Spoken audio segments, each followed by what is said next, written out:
monster. I'm your number one fan. Now clear your minds. Notice what scares you. It has from the very beginning. You know, it's Halloween. I guess everyone's entitled to one good scare, huh? It's been informed that zombies have entered the building. They're at the door. They're coming in.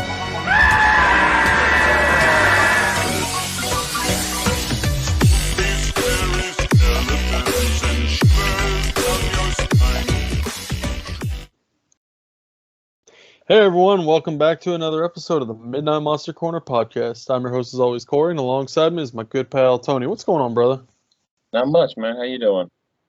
I'm doing a lot better. Better.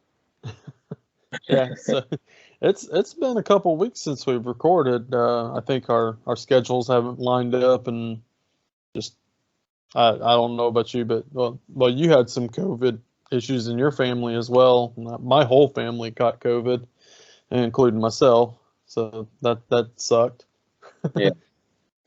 But I'm doing a lot better, and I'm glad to hear that you know your family's doing a lot better as well. Yeah, I appreciate that, buddy. Thank you, and I'm glad to hear everybody in your family is making a speedy recovery from this awful sickness, man. Yeah.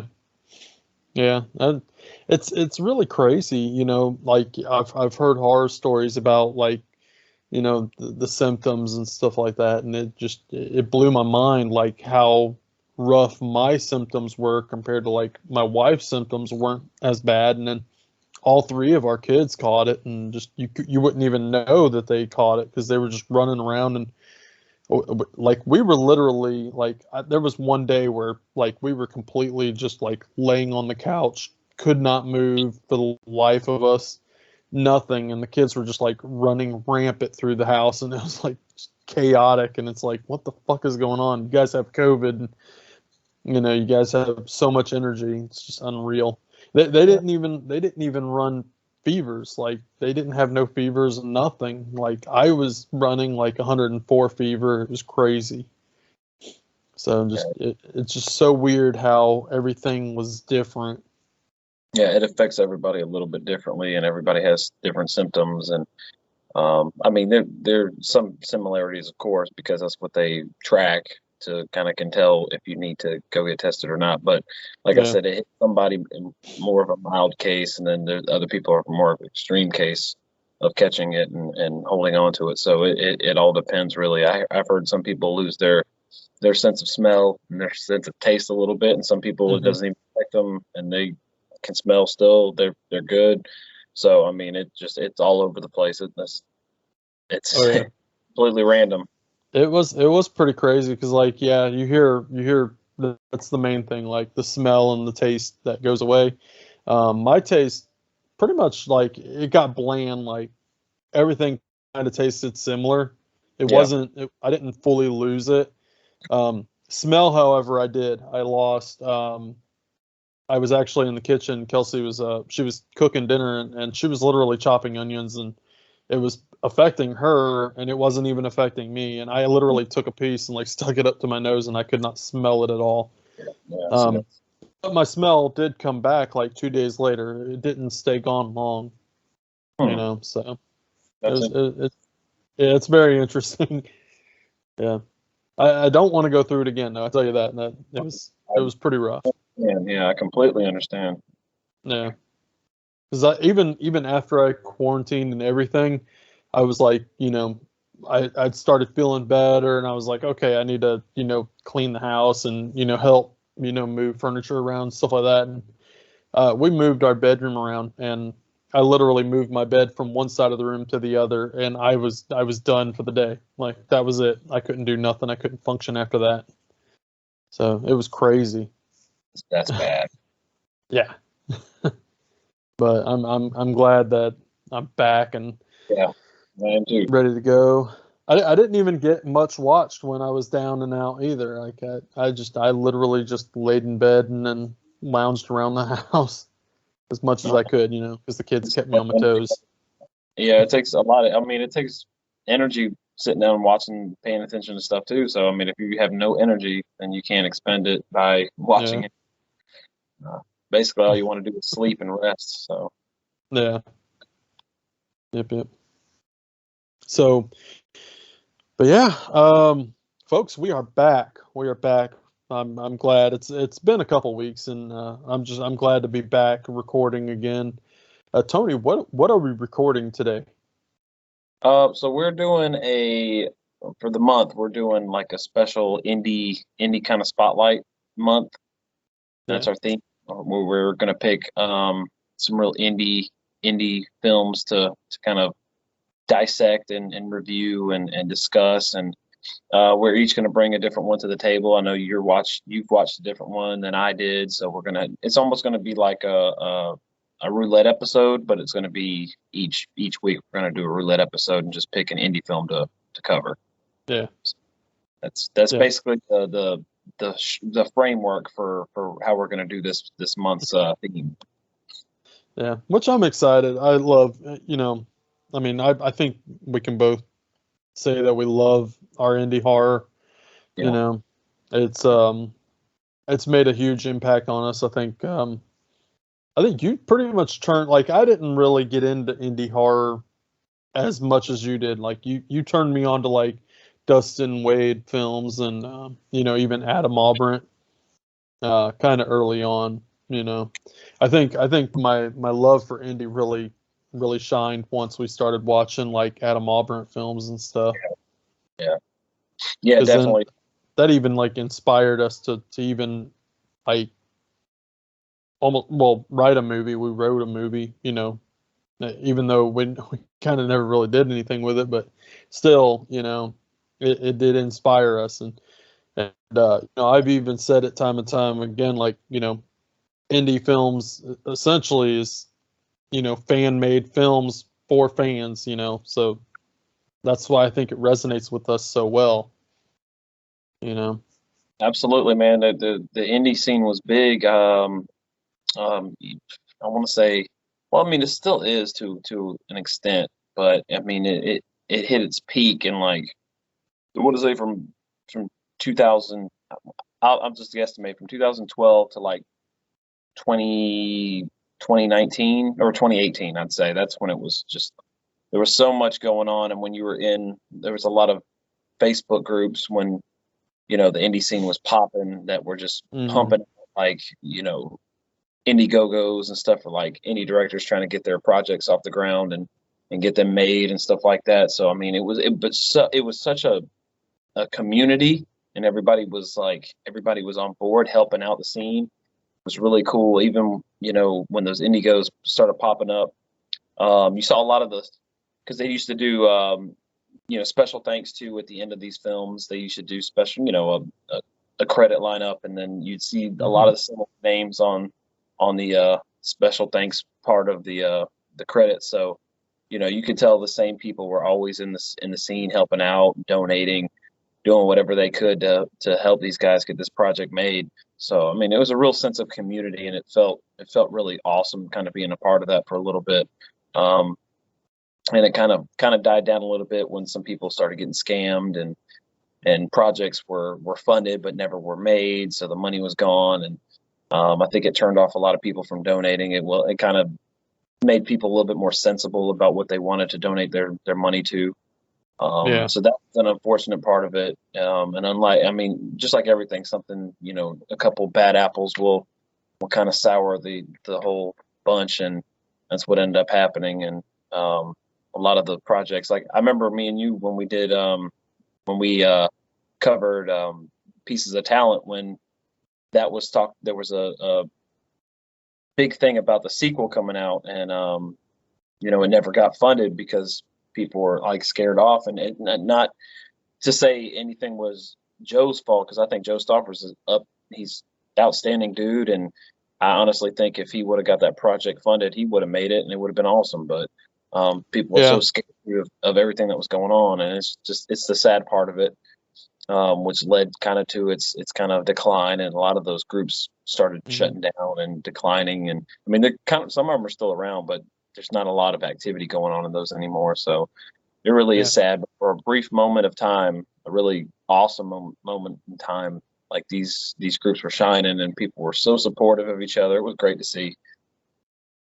Yeah, I really wish that we could get back to where that, you know, when that time was, because we had a lot of really good horror films come out around that time. You know, it definitely in the indie scene, you know, and even like, unfortunately, like you said, you know, Joe Stoffer.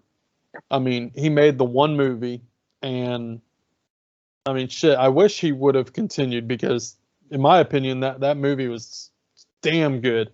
Yeah. And he actually would have had a hard time like topping that movie, really. But um, you know, I just, you see good filmmakers, and unfortunately they just don't go anywhere, you know, after that. You know, I mean, look at, for instance, Adam Albrecht. I mean, we've covered one of his films already before, and you know, he's, again, a really good filmmaker, really good screenplay writer, and even to this day, you know, he's working on a movie, or at least last time I talked to him, he was working on a movie just last year. However, you know, it was like 5 years in the making, you know, and that's what really sucks. Like, it'll probably be another 2 years before we even see that movie hit, you know, the streets, you know, if it does make it, you know, and that's the sad reality, It's a you sad know, and reality. stuff like, yeah, and stuff like Crossbear too. He wrote it, you know, but the bad thing is it's never going to see the light of day, because none of the, you know, cast really wants to deal with it, and the funding, he won't get the right budget for it, so it's just not going to happen. He Yeah. actually told me that, It and sucks. it's really sad, Yeah, you know. totally. And totally is. It really bums me out. And when I think about how many projects were getting funded and how much stuff was coming out, that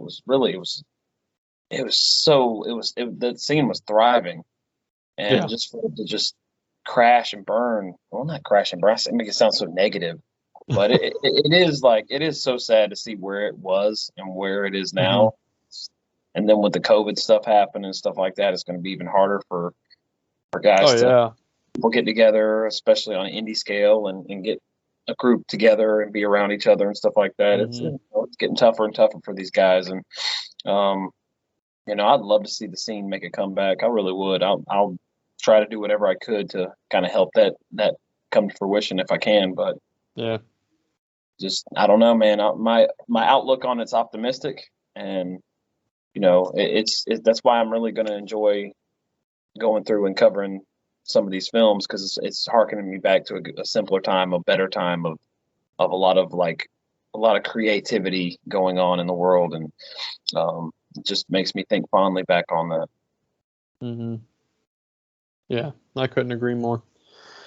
Yeah, I don't know. Well, that's one thing that I really liked about going to conventions, because you see some of these indie horror guys there, and this actually is a pick from a convention that I went to a few years back. We went to Mad Monster, and I walked up to the table, and I bought the movie on a whim to support the director and stuff like that. And I honestly don't even know who I met when I bought the movie.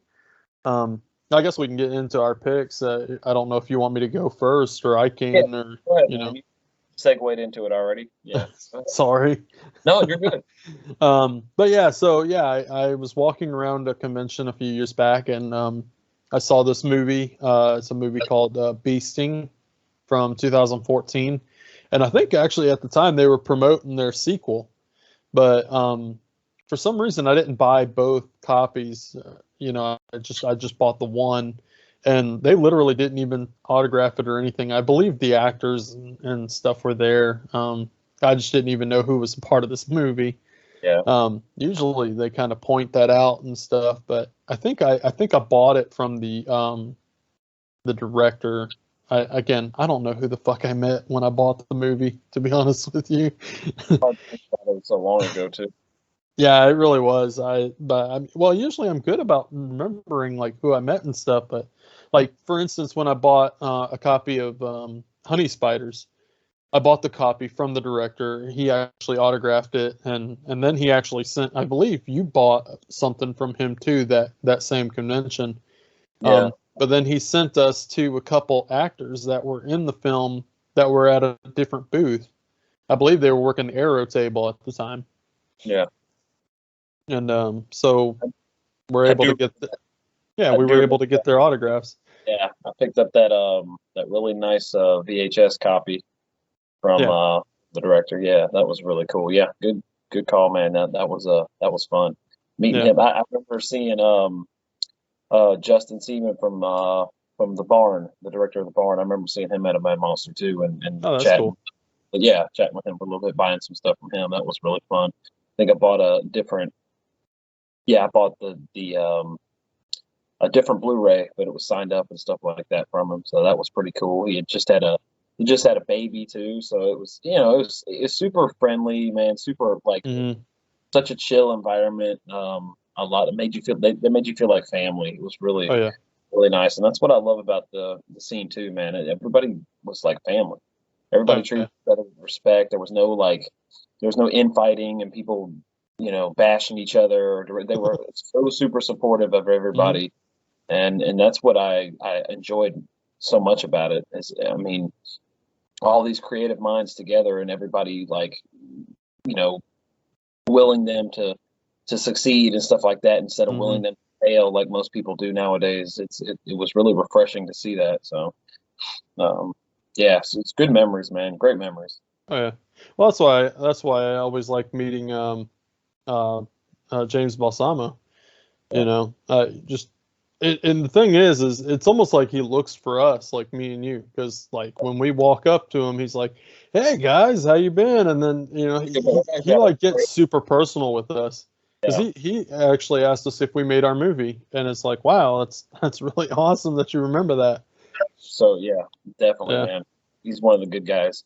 Yeah, he's a fun guy to meet too. If you're ever at a convention and you haven't met this guy yet, James Balsamo from Acid Bath Productions, this dude is hilarious, and he's a powerhouse of a person to meet.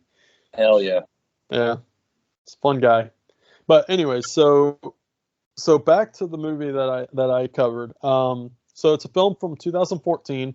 I didn't know anything about this film going into it, and I think actually the first time watch was we had just got back from the convention that I bought it from, and we sat down and watched it together.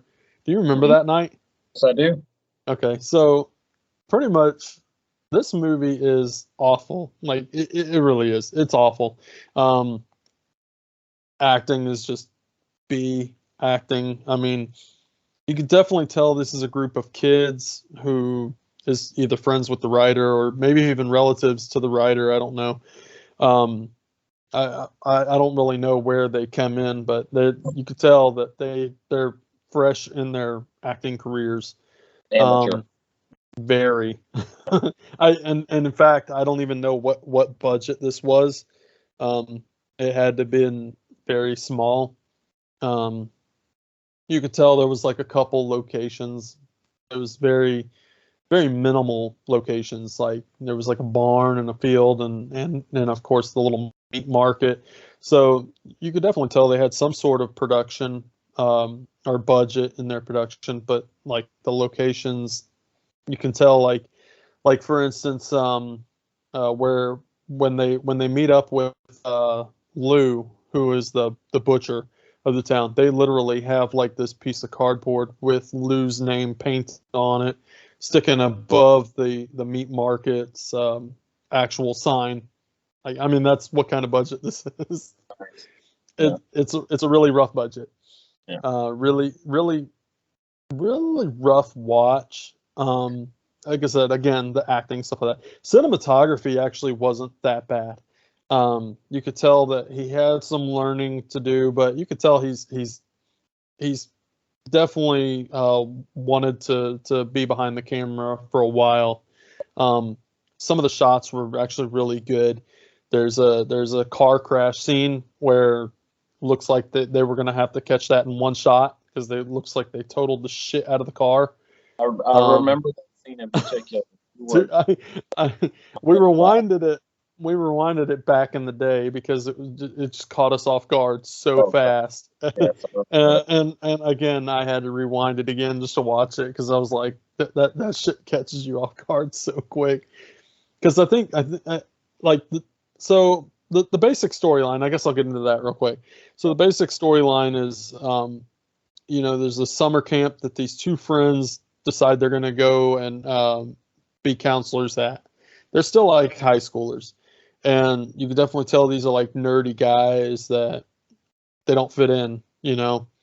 So they're at this camp, and then you've got this guy who is running the camp who probably doesn't know a goddamn thing about running a camp. Alone, if you watch the movie, watch it because of him, because he's fucking hilarious. But I'll get into him in a minute. So they're at this little baseball game they're doing, with the camp counselors and everything. And the set of twins or whatever, two girls, one gets stung by a bee, and suddenly she's like, I might have an allergic reaction. So they're like, well, let's go to the hospital. Well, the hospital's like 30 miles away. Yeah. And so instead of the head counselor, the guy running the place, calling an ambulance or taking the girl himself, he just allows like two of the other kids to take the girls to the hospital. Meanwhile, they go the wrong way, and they end up in like this hick town, this redneck hick town, and they end up plowing into a tree pretty hard, just out of nowhere. Like the one twin, she's bickering in the background, and the other guy, he's trying to keep the one girl that got stung by a bee calm, and she's like, all you want to do is just get in her pants. It's like so really bad. And pretty much the guy that's driving, he turns around to like call her a bitch or something and just plows into a fucking tree and wrecks the car. And of course he's freaking out. There's like duct tape holding this car together, by the way. And he's like freaking out like it's a Ferrari or something. It's hilarious. But yeah, so they end up in this like hick town filled with these cannibalistic rednecks, and they have to fight their way out. And that's the basic gist of the whole damn movie. And by the end of it, they fight their way out. The end. Wow. I will say. They get to the hospital. They get to the hospital by the end of the movie, and he goes to say something to the main girl. Now, mind you, her sister's been cut up and ate by the cannibals. He goes to say something to her. She was like, I'm going to stop you right there. I'm a lesbian. The end. Yeah. There's actually a sequel for this movie. Yeah. Yeah. I haven't seen the sequel though. Yeah. But yeah, so like I said, it's worth a watch alone for the head counselor, because his acting is just so fun to follow. I kind of want. I didn't look in his IMDb or anything to see if he's acted in anything else, but I'm sure he has, because he seemed like a very fun. He brought a really fun character to the movie, and I would honestly rewatch it alone just to watch him again. And in fact, a lot of reviews that I read on Letterboxd actually said the same thing. Watch it for the head counselor, because he's hilarious. He did. He brought something to the movie that kind of shined a little. I liked it. So I mean, with that, my recommendation, if you like a cheesy good time, this is it. There's a lot of gore and blood and stuff like that. Some of it's CGI'd, which blew my mind that there was CGI in this film. The practical effects were actually pretty cool. The CGI was really shitty. But alone, watch the film for the the counselor or whatever, because he was pretty fun to follow. So I gave it 3 stars out of 5. No, that's generous, man. I thought you were going to go lower. So yeah. I'm actually surprised I didn't go lower. But like I said, at the end of the day, I can't discredit the practical effects, and then of course, like I said, his character was just fun to follow. So I actually wish that I saw more of him. Like, what I mean by his character was fun to follow is like there's like there's like one scene where where he's like just walking through the woods and he finds like the hair of his dead wife, and he was like, Debbie? And then he's like, oh my God. And he like actually leans in and starts sniffing her hair and starts gagging. And then he's like, oh my God. He's like crying and bawling. And he's like, I've got to tell the other counselors. And then he hops up and he's like, good thing I know the woods like the back of my hand. And then he's like, oh, this way. Like, No, that's why I wasn't gonna interject too much. I was wanting to see if we were gonna get one of our Corey tangents on how bad this one was, but no, that I'm sorry that it got favorable review from you, and that it didn't get, because I remember it being pretty rough. I remember some of the it's definitely I'm not sitting here saying that it's not a rough watch, because it is very much so a rough watch. Like, it is pretty bad. And that's why ratings are subjective too. It's like it's hard to, because you can rate on a fun scale, and then you can rate on just a pure boring, just shit scale, and it's tough to fluctuate between the two, because it's like, well, technically on a technical level the movie's horrible or this and that, but then you have fun with it, so you want to give it credit for that, because at the end of the day, what should movies be? They should be entertaining.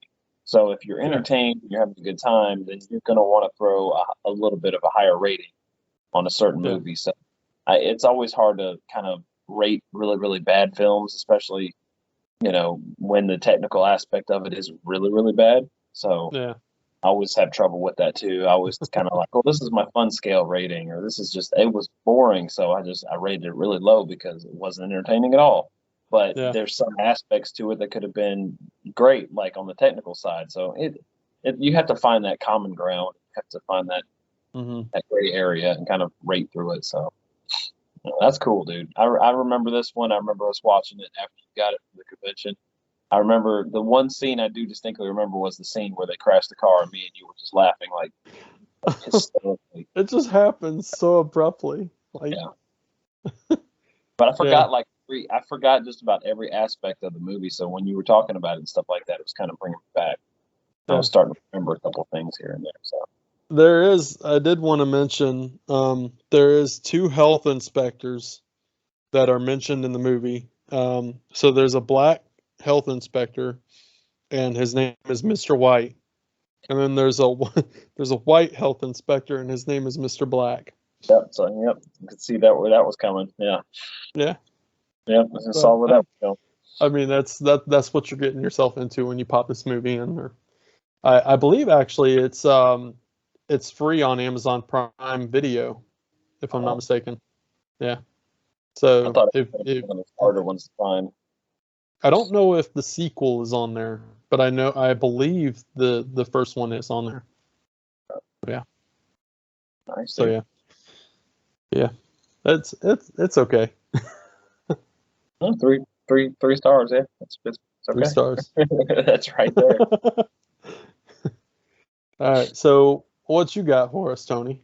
So when we talked about doing this, I harken kind of back to a movie. I wanted to do a movie where, me and you were talking kind of in the beginning about the scene and how we like to get involved in the scene and kind of help out and stuff like that. So I wanted to pick a movie that I personally donated to and funded and tried to get off the ground and get made, because I was so impressed by this director's previous film that I was like, man, this guy's got so much talent.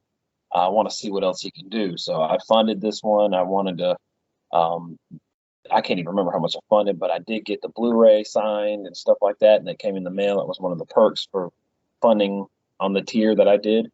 I think it was like $25, $30 or something like that. So it was the Blu-ray tier. They used to have tiers, man, where you used to get the DVD for like 20, Blu-ray for like 30, and then you get like a credit. If you go to 100, you get props and stuff like that. So they always had tiers that you could donate to, and that was pretty cool. I always liked seeing the different types of tiers that they had. But so the movie that I covered today that I'm covering tonight is called don't know if you can see it. It's called Plank Face. Nice. Yeah, it's signed by the director, producer, I believe. Yeah, I think that's one of the producers. But yeah, it's even limited edition. I got 77 out of 1,000, so it was 1,000 made and pressed, and I was lucky enough to get one of those 1,000. And like I said, the director's previous movie, Scott Shermer, he directed a movie called Found, which Mm-hmm. I think me and you have both seen. I Yeah. really enjoyed it. It's a horror drama, um, and it's readily available. I even saw it at Walmart, believe it or not, which was crazy. I didn't, in a million years, would have thought that movie would be at Walmart, but it was. And Yeah. you'd see it. Yeah, you can see. I've even seen it at like Big Lots and stuff. Man, it's Mm-hmm. really like an out there movie. You won't find Headless No, anywhere there. find that. Won't find that, but you can find Found. You can Yeah. find Found. You can find a DVD copy pretty much anywhere if you really want to seek it out and watch it. And I'm sure it's on Tubi or something like that, because I know Blank Mm-hmm. Face. I was doing my research on it. I did find that it was on Tubi, so that's pretty cool. If you guys want to watch Oh it, you wow. can watch it for free.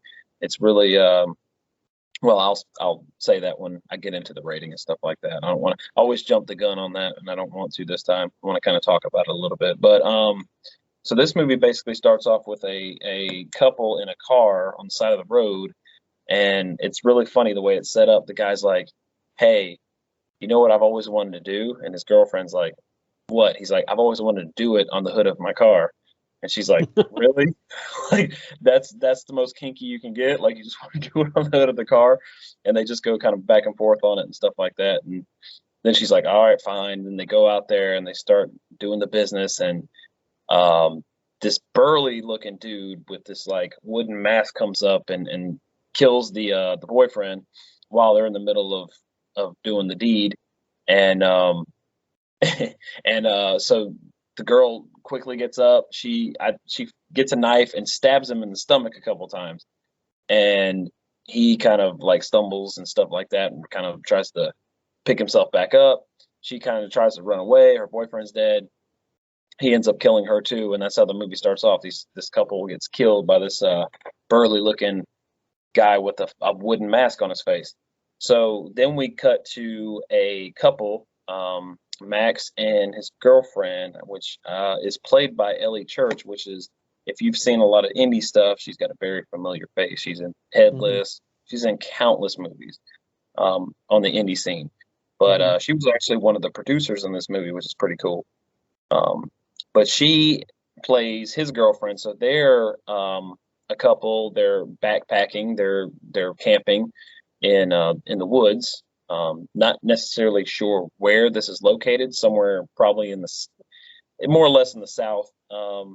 There's a like a when I heard that you were doing Bee Sting, and then I thought about it when I was watching this. It's kind of a similar theme to both of these movies that I was thinking about. And it's kind of like a rural kind of cannibalistic vibe that's going on, because that's ends up what ends up happening here.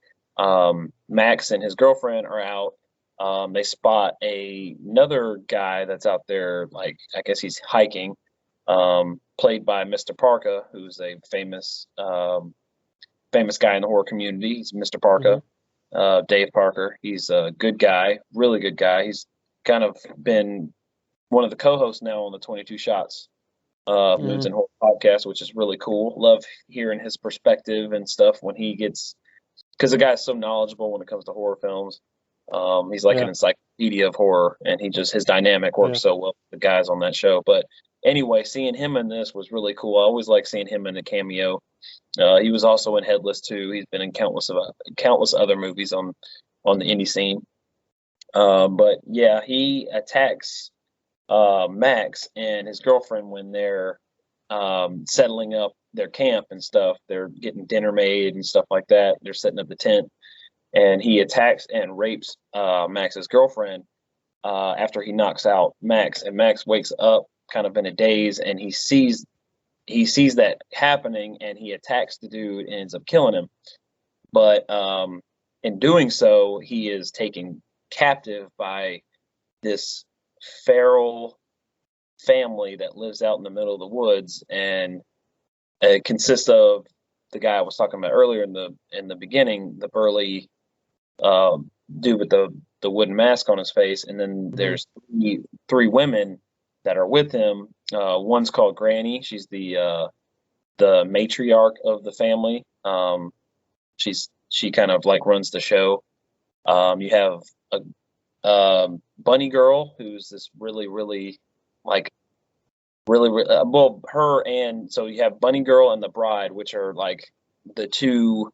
I don't know if they're the daughters or what of the family or what. I'm sure that they are. Maybe they are. I don't know how the dynamic's set up. I don't know. I think it's just that they just pull, because there's like an alpha thing going on where they pull like somebody to be the alpha of the family, which is the burly guy. But unfortunately, in the attack earlier, the burly guy ends up dying. So then now they need a new alpha to kind of do the hunting and stuff for the family. So they basically take Max and make him, or try to turn him into the alpha of the family. And that's pretty much the dynamic of the movie, is this man getting slowly tortured and psychologically tortured into falling in with this family of feral, cannibalistic people. And that's, I know I went into it heavy, but that's pretty much the plot of the movie. Yeah. It's, wow, this is a visceral film. Very psychological, it's a lot of torture. Well, it's not a lot of torture. It's more torture on the psychological scale, where they're really fucking with him and trying to break his spirit and his will to get out of the situation. Because he tried a couple times to escape. They end up nailing his feet to the floor.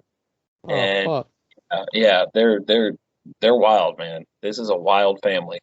But they're very backwoods. They're very feral. They don't talk. They almost use they do talk technically, but they kind of use, so Granny is the main communicator, and she kind of uses her own language to communicate with Bunny Girl and the Bride. And Bunny Girl and the Bride pretty much do like all the grunt work while they don't have an alpha, since the alpha died. And they're trying to mold him into becoming their alpha, pretty much.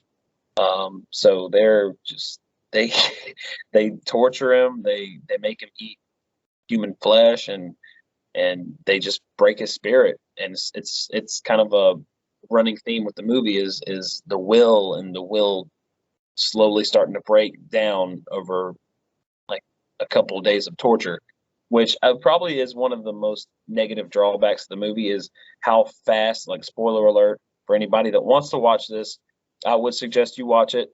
You have to know what you're getting yourself into. Of course, this is an indie film. It's not politically correct or anything like that. It's not your typical Hollywood horror film. This is something very different. So if you want something very different and you're kind of intrigued by, what I've said about the plot and everything like that, I would highly suggest you go check this out, because, like I said, cinematography is gorgeous. Scott Shermer knows how to work a camera. He captures the outdoor scenery and stuff like that beautifully. There's only a couple like settings in this movie, and one's in the cabin that the family lives in. So there's a lot of scenes of the outdoors, the woods and stuff like that. They're very beautifully shot. It looks great. Cinematography is great. The acting, and not even on like a scale of like delivering dialogue, but the body acting, because there's a lot of that going on. Like I said, there's not a lot of dialogue in this movie. But you can see the emotions from the actors based on their body language and how they're portraying it on screen. Especially from Max, who's played by Nathan Barrett, I believe. And he is very expressive because they put the mask on him fairly early in the movie. And he does a lot of expressive acting with his eyes. You can see his eye, because there's only one eye hole in the mask. So you can see his eyes and stuff like that. You can see a broken man. You can see a man like driven to the brink of insanity, and he portrays that so well. He's very, very good in this movie. Him and really the whole family, and Granny's phenomenal. She's very, very good in this. But man, I'm telling you, this is a treat of a movie. Very visceral, like I said earlier. It's not for the faint of heart. If you can't handle scenes of even small torture or anything like that, you're not going to dig it. What I was going to say was my negative. Excuse me, got kind of carried away. The one negative is like I could see how people would say, "Wow, how could he turn that quick? Like he can't." It's only a matter of a couple of days, but he turns and starts to fall in with his family so fast. I could see where people would say, "Oh, there's no way there's no way he would be able to do that." Like he would have more like will to survive, especially considering that his girlfriend is out there. Because technically, you don't see what happens to her, and you're wondering, like, in the back of my mind, I'm always wondering, like, or when I first saw it, I was wondering, like, whatever happened to her? He just gets attacked, he gets kidnapped by them, and she's gone. Like nothing is ever done about that, or nothing's ever. So in the back of your mind is like, what happened to her? What happened to her? Obviously, something happened to her because, she's not with the police in the woods looking for him or anything like that. So something's going on. But they build that up to the end, which makes sense. So, but you think like his will to survive and his will to escape and not fall into these strange behaviors that this family has. You would think it would be more. Like, I think a couple of extra scenes of psychological torture would have helped in this movie. I know it's weird to say, but if this movie would have been a little bit longer, that would have helped. I think if they would have added those scenes, it would have made it feel more natural and more, it would have flowed better. But, and like I said, there's not too much negative I have on this. This movie's great. So it's really a work of art. What Scott Shermer is able to do. I really want him to do more stuff because everything I see from him I enjoy. But like I said, the acting is top notch, man. Not even dialogue. It's just their body language, what they portray on screen, when their motions and stuff like that, when they're just doing something simple. It really is remarkable what he's able to get out of his act. But I thoroughly enjoyed this movie, man. It was fun revisiting it again. It's been a couple of years since I've seen it. Like, I don't think I've said, but this movie came out in 2016. So it's right in the middle of what I was talking about, from like 2012, kind of like 2018, that real heyday of like indie horror. This is like kind of smack dab in the middle of that. This is a perfect example of what I'm talking about with the indie scene and how you can take a concept and really roll with it and get the most out of it with creativity and the people involved all helping out, wanting to see this come to be, and they're all driving to a goal. You see that so much in this because there's so much of a family atmosphere in this movie that you can just tell these people work comfortably together and that they trust the director, and it's really, really awesome to see on screen. So, man, I highly recommend this movie. I give it a 4-star out of 5-star rating. Wow. Yeah, it's awesome. fun. It's a fun flick, man. Very, like I said, very visceral. There's scenes of testicles getting eaten, which, yeah, like I said, visceral. That's visceral. I mean, you can't have a cannibal movie without genitalia being eaten. No, you can't. Like, and it's forced on somebody to. It's rough, man. But like I said, it's a horror film. It's visceral. It's supposed to be. It's supposed to be. You're not going to see that in Hollywood.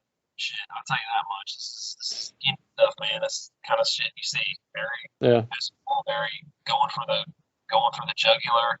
They don't hold back, and these women, and it also shows scenes of which is really weird to say, but it shows scenes of male rape, like something you don't see very often in horror films, like males getting raped by women. It's very, very like, wow, it's kind of just shocking.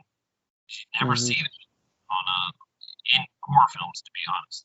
So to see that and how visceral shit like that is when someone's held down and pretty much forced into sex, it's like, no, this is pretty remarkable that this is happening. So yeah, there's scenes like that, and like I said, I don't want to give too much. I feel like I already gave too much away, but hopefully, if you haven't seen it and you're intrigued. There's a lot of substance behind this movie. It really does work on the will and how strong a human being can be before they're pushed to the brink and before they crack and they're not themselves anymore. They lose consciousness or they lose credibility of anything. Reality. Or reality. And the end punctuates it. The end for this movie punctuates that perfectly. And I don't want to spoil it, but it really goes to show that, somebody's will can be altered and transfixed. It's, like I said, done on a very, very indie scale. But I mean, the budget, I don't know what the budget is. I couldn't tell because honestly, when I looked up trivia, I wanted to know a little bit more, but they only had one piece of trivia on this. So it's, like I said, indie, very small scale, but man, it's effective. Okay. Yeah, I'm intrigued to watch. Yeah. Hopefully it is on Tubi. I can still check that out. Let's see, it was on I don't have a hard copy of this film. I remember when this film came out too, because it was big on the Facebook group that we were in. Yeah, it was huge. Yeah, a lot of people were promoting it and stuff. So, and it's so cool. I remember seeing stuff on it, but yeah. I mean, when you look at I got like a patch on here, like little goodies that they just throw in, like cards with like stats and stuff on here. It's just really cool, dude. Like it's so cool what they add on to the perks and stuff like that when you donate. I really wish they still did stuff like this. I want to, I just had so much fun in the scene and donating and watching these projects come to life because of, help from fans that I just miss it. I really do. I wish it would come back. Yeah. I'm hoping it makes a comeback. Man, we can only hope. That's all we can do, brother. I'm still waiting on Orphan Killer 2, man. Same here. Yeah. When's that coming out? A lot of part 2s that we're waiting on. A lot of part 2. Yeah. Yeah. Well, the thing is we know they're in the works. We like I remember seeing, Matt Farnsworth. He was actually posting pictures there for the longest time while they were in production for the sequel. Yeah. So I know that they filmed it, or at least it was in production at one point. I really wish that it would come out.